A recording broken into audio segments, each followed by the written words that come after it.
Je ressens tellement de joie que je vais vous mordre!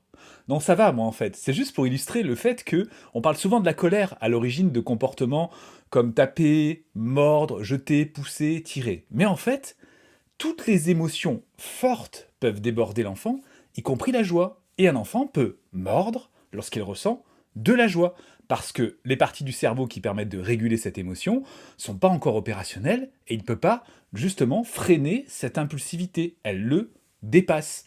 Et c'est pour ça que nous pouvons avoir la même approche que pour la colère, c'est-à-dire commencer par aider l'enfant à identifier son émotion. Waouh, je vois que tu ressens une grande joie! Hop, connexion, l'enfant prend conscience qu'il a une émotion qui est en train de naître en lui, et on peut l'orienter, le guider vers des expressions de la joie qui sont acceptables. Donc on enlèvera le fait de frapper, le fait de mordre, le fait de jeter, de pousser, etc.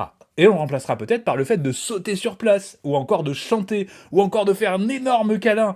Et ceci va permettre à l'enfant, petit à petit, de pouvoir apprendre à identifier son émotion quand elle va apparaître dans son corps, et progressivement à adopter des stratégies de régulation par rapport à cette émotion. Il vaut mieux ça que le fait de punir ou de violenter un enfant qui vient justement de mordre par joie, parce qu'il va finir par se dire que la joie n'est pas acceptable, et on va se retrouver avec des adultes qui ont même beaucoup de mal à exprimer leur joie en public. On en parlera dans une autre vidéo.